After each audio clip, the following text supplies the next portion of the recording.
Bagaimana cara menghadapi paham-paham orang Syiah agar pemahaman mereka tidak meluas? Kalau di Indonesia sendiri, pemahaman mereka bukanlah suatu hal yang dikatakan sangat meluas. Asalnya mereka banyak berkembang tadinya di wilayah Bandung. Dan di Makassar ini hanya sedikit dari orang-orang Syiah. Tapi sebagaimana umumnya di berbagai tempat, kadang orang-orang sedikit itu bisa memberikan atau bisa membuat publikasi-publikasi yang bersifat umum. Apakah berbicara di mass media atau mendatangkan seakan-akan sebagai orang yang banyak dan selainnya. Dan cara untuk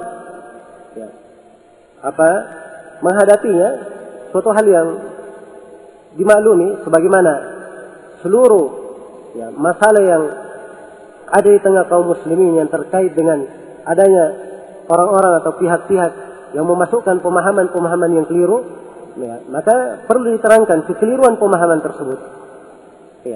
Dan inti yang kita inginkan dengan pembahasan ini, kita terangkan kedudukan Ahlul Bait dan kita terangkan kekeliruan pemahaman di dalam masalah ini. Jangan sampai ada yang jatuh di dalam kekeliruan tersebut.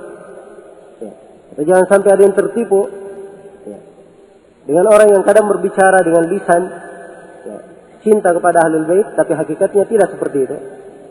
Dan ini dari bentuk nasihat dan dari bentuk mengajak kepada kebaikan. Pada saat pengangkatan khalifah, mengapa bukan Ali yang diangkat sebagai khalifah pertama? Karena masih ada yang lebih afdal darinya. Abu Bakar As-Siddiq lebih utama daripada Ali. Dan ini menurut kesepakatan para sahabat.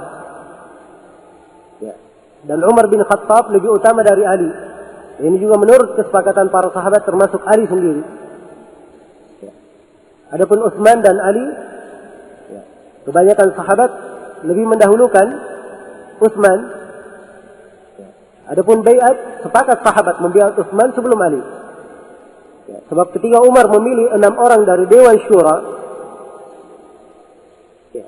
dipilih 6 orang dari Dewan Syura, Umar bin Khattab, bahwa khilafah antara 6 orang ini. 6 orang ini, Ali bin Abi Thalib, Utsman bin Affan, Abdurrahman bin Auf, Sa'ad bin Abi Waqqas, kemudian Abu Ubaidah bin Jarrah, kemudian Talha bin Ubaidillah. Semuanya mundur dari haknya masing-masing. 4 orang mundur dari haknya. 2 di antara 4 memberikan haknya kepada Utsman, 2 yang lainnya memberikan haknya kepada siapa? Ali bin Abi Thalib radhiyallahu taala anhu. Baik, semuanya ada berapa dari Dewan Syura? Ada berarti 7 semuanya dengan Abdurrahman bin Auf. Abdurrahman bin Auf yang menjadi penentu. Abdurrahman memilih salah satunya, itulah yang tepat sebagai khalifah. Maka tatkala Abdurrahman bin Auf menjadi penentu, itu pun menjadi hari yang sangat rumit bagi beliau. Saat-saat yang sangat berat. Sebab ini menentukan siapa yang paling afdal antara keduanya. Beliau banyak melakukan ibadah, sedikit tidur beliau. Beliau banyak berkeliling ke kampung-kampung para sahabat bertanya, dari 2 sahabat ini siapa yang didahulukan. Yang akhirnya Abdurrahman bin Auf pun mengumpulkan kaum muslimin. Lalu beliau naik di atas mimbar. Dan Utsman radhiyallahu taala anhu duduk paling belakang. Beliau adalah seorang yang sangat pemalu. Kemudian beliau Abdurrahman bin Auf bertasyahud. Kemudian beliau berkata, wahai kaum muslimin, beliau sudah jelaskan apa yang beliau lakukan selama hari-hari ini.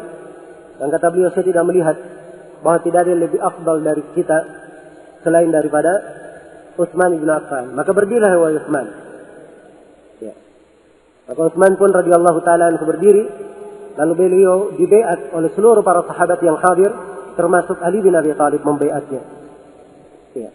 Jelas ya? Maka ini tentang masalah khalifah. Adapun kedudukan Abu Bakar dan Umar yang paling utama itu sudah ada dari masa Nabi dan diterangkan dalam hadis-hadis Rasulullah sallallahu alaihi wasallam.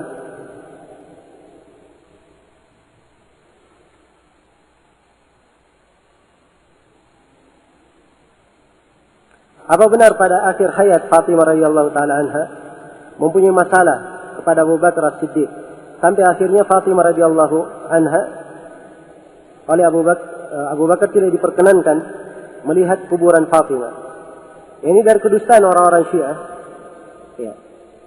Memang Fatimah pernah datang meminta warisan Nabi sallallahu alaihi wasallam. Dan Abu Bakar menyampaikan hadis. Nabi bersabda, "Inna ma'syaral anbiya la nurithu wa la nuwarrat." Kami para nabi tidaklah mewarisi dan tidak mewariskan. Apa yang kami tinggalkan itu adalah sedekah. Itu hadis Nabi. Jadi Nabi Abu Bakar menyampaikan ilmu bahwa peninggalan Nabi itu bukan warisan, tapi dia dianggap sedekah. Ya. Itu dari kehususan Nabi. Dan Fatimah adalah seorang sahabi, seorang perempuan sahabat, tidak mungkin menolak hadis Rasulullah sallallahu alaihi wasallam. Jelas ya? Baik. Ya, kalaupun ada hal-hal yang terjadi kerenggangan, maka mungkin saja ada kerenggangan. Ya. Tapi di dalam artian digambarkan seperti permusuhan, ini adalah hal yang tidak benar. Ya.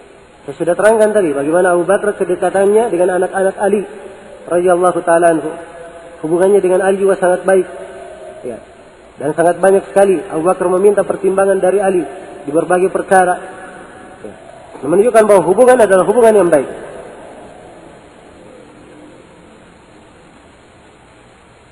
Dalam buku apa kita akan menjelaskan sejarah pembunuhan Husain oleh orang-orang Syiah. Ya. Kalau masalah sejarah, banyak sekali buku yang menjelaskan tentang sejarah. Ya. Sangat banyak sekali buku. Ya, apabila ingin ditulis dalam hal ini. Ya, sejarah di dalam buku-buku sejarah di dalam buku-buku kita ada dua macam. Ada sejarah terkait dengan rawi-rawi. Di situ juga ada kisah, misalnya rawi tertentu disebutkan sejarah hidupnya. Dan ada sejarah terkait dengan masalah sejarah umat dari dahulu hingga sekarang. Ya, dan ini ada buku-bukunya. Ada buku-bukunya.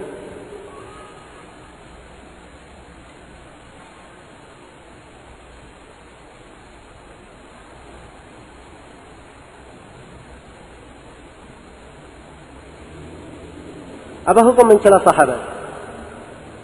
Mencela sahabat, kalau dia mencela seluruh sahabat atau kebanyakan sahabat, maka ini dianggap kafir, keluar dari Islam. Ya.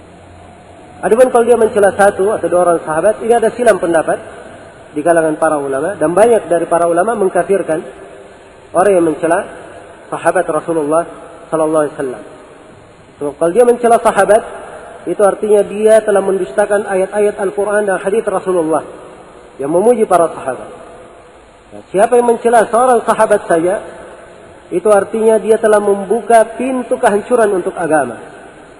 Sebab agama ini sampai kepada kita semua di seluruh penjuru dunia ini melalui perantara sahabat. Ya, kalau sahabat sudah dicela, sudah dihujat, ya, berarti kita ini tidak beres jalur penyampaiannya, ada yang tidak amanah. Ya, dan itu artinya agama ini tidak beres penyampaiannya. Ya, dan ini yang dimaksudkan sebenarnya oleh kelompok Syiah tersebut, oleh orang-orang Rafidah tersebut. Mereka mencela para sahabat dengan maksud untuk membuka pintu, ya, agar supaya Islam ini, ya, dijelekkan oleh musuh-musuhnya. Ya. Dan Abdullah bin Salah sendiri, ya, yang ia mengaku, ya, cinta kepada Ahlul Bait. Ini dalam hadis riwayat Al-Bukhari, ya, telah disebutkan bahwa Ali bin Abi Thalib sudah membakar sebagian dari mereka, orang-orang Syiah ini yang pertama. Dan Abdullah bin Salah sendiri berhasil melarikan diri. Ya, perhatikan sampai Ali membakar apa? Membakar mereka, dijatuhkan hukum bakar oleh Ali. Ya, karena perbuatan mereka, ya, yang sangat dipandang keji dalam pandangan Islam. Mana yang paling utama antara Khadijah dan Aisyah radhiyallahu anhuma? Ya, semuanya punya keutamaan. Ya. Siapa yang melihat keutamaan Khadijah dan Aisyah terlihat banyak sekali hadis-hadis menjelaskan tentang keutamaan mereka berdua. Tapi sebagian para ulama merinci, kalau keutamaan dari sisi keimanan lebih dahulu masuk Islam, dia diragukan Khadijah lebih utama. Khadijah lebih utama. Tapi kalau keutamaan dari sisi ilmu, ya, pengetahuan, maka Aisyah radhiyallahu taala anha yang lebih utama.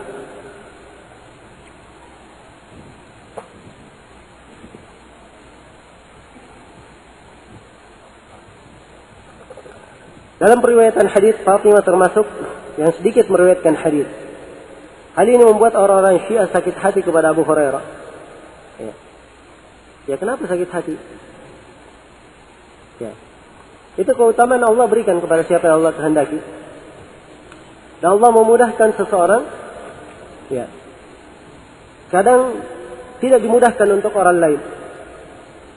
Abu Hurairah yang paling banyak meriwayatkan hadis, itu bukanlah lebih berilmu dari Abu Bakar dan Umar, dari Utsman dan Ali.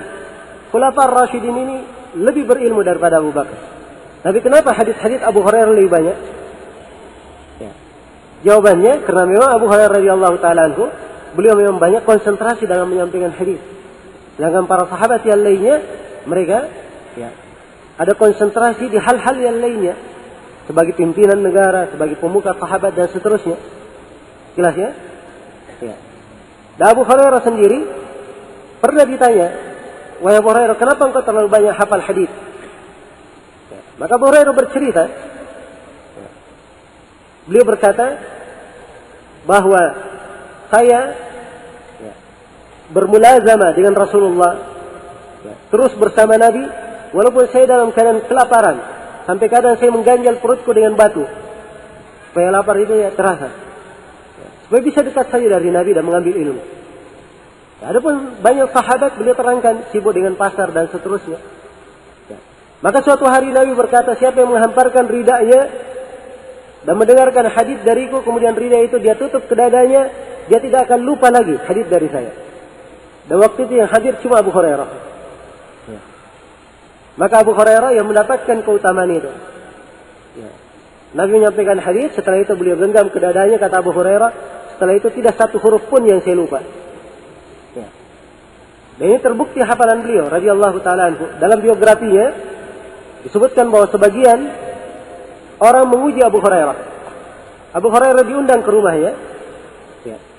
Kemudian ada yang mencatat di belakang tirai. Abu Hurairah menyampaikan hadis. Orang di belakang tirai mencatat. Ya.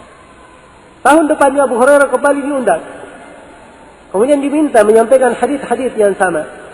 Maka Abu Hurairah mengulangi hadis tersebut dan dicocokkan dari belakang tirai, tidak kurang walaupun satu huruf. Ya. Tidak kurang walaupun satu huruf.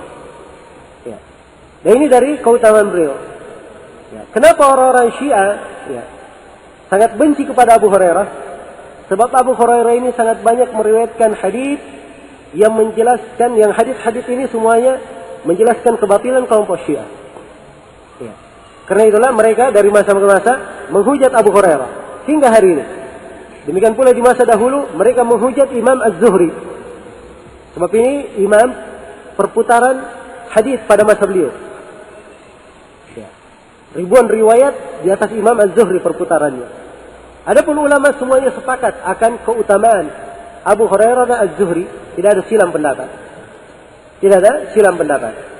Iya. Apakah Ahmadiyah termasuk orang-orang Syiah? Beda ya antara Ahmadiyah dan Syiah. Ya. Ahmadiyah ini mereka punya nabi lain. Ya. Agama lain. Ya. Jelas ya? Mereka punya Nabi Ahmad. Bukan Nabi Ahmad, Nabi Muhammad kita bukan, tapi Ahmad Al-Qadiani. Ya. Nah, kalau dikatakan punya nabi lain ya berarti bukan umat Islam.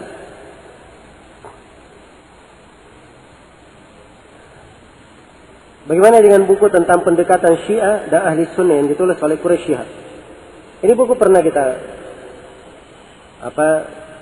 berikan catatan-catatan ilmiah dalam sebuah ceramah di kampus Unhas sana. Ya. Dan kita terangkan bahwa penulis buku atau Quraisy Shihab yang menulis buku Syiah Sunni bergandengan tangan mungkinkah? Ini buku dibangun di atas sumber yang tidak jelas. Ya, sebab Quraisy Shihab memperbandingkan antara mazhab Ahli Sunnah dan mazhab Syiah diambil dari buku-buku yang bukan rujukan dan sumber dasar dua mazhab ini. Kalau ingin membandingkan harusnya orang-orang Syiah diambil pendapat mereka dari buku-buku aslinya. Ahli sunnah juga diambil dari buku-buku aslinya. Tapi kalau Syiah tidak. Dia hanya menukil dari buku-buku yang ditulis oleh guru-guru dia di Al-Azhar sana. Ya. Dan buku-buku yang ditulis oleh para gurunya di Al-Azhar, ya, ini nggak tahu dari mana diambil. Ya. Karena itu pemahaman-pemahaman yang muncul juga banyak hal yang aneh di dalamnya. Banyak hal yang aneh di dalamnya. Dan ini dari sisi ilmiah adalah hal yang jauh dari keadilan. Adalah hal yang jauh dari keadilan. Kalau ingin adil dalam menimbang, ya, ambil dari rujukan mereka langsung. Dari buku-buku aslinya. Ya. Nah, itu baru bisa dinilai madhabnya apa. Tuntunannya apa. Ya. Ini semuanya dasar utama yang merupakan pokok banyaknya kesalahan yang terjadi dalam buku yang saya sebutkan tadi. Ya. Semoga Allah Subhanahu wa taala memberikan taufik dan inayahnya kepada kita semua. Ya, ini mungkin yang bisa saya sampaikan.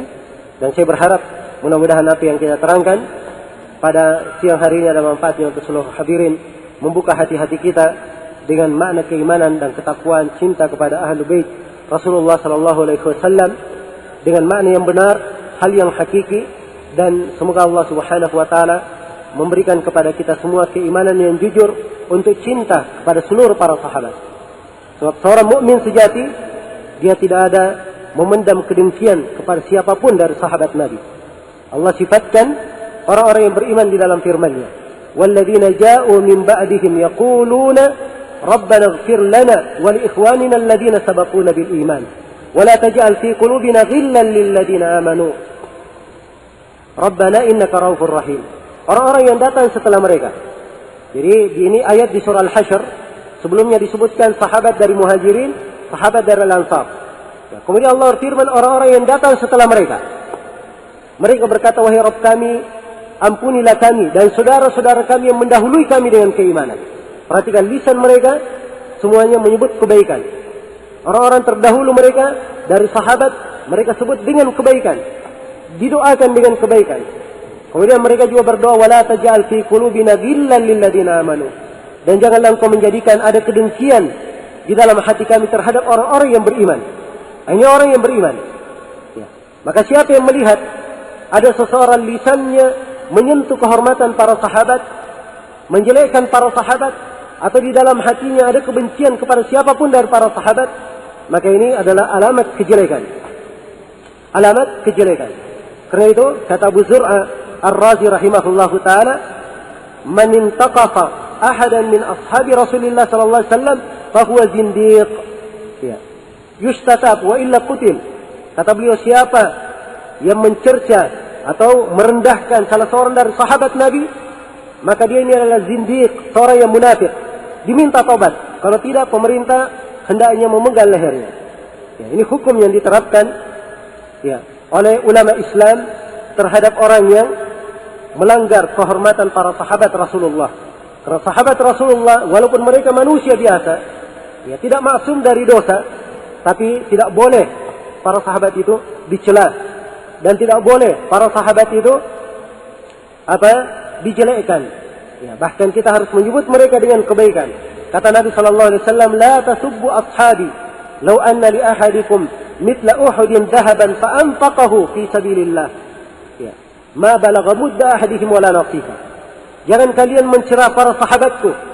Andai kata kalian berinfak setinggi gunung setinggi gunung Uhud emas, kalian berinfak setinggi gunung Uhud emas, kata Nabi, keimanan kalian belumlah mencapai satu mud dari sahabat, satu mud 2 telapak tangan, belum pula mencapai setengahnya.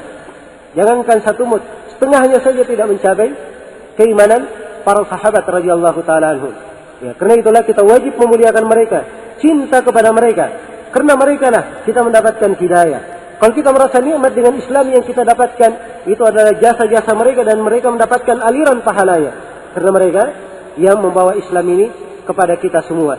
Ya, wallahu taala alam. Subhanakallahumma bihamdik, asyhadu an la ilaha illa anta, astaghfiruka wa atubu ilaik. Wa akhiru da'wana anil hamdulillahi rabbil alamin. Wassalamu alaikum warahmatullahi wabarakatuh.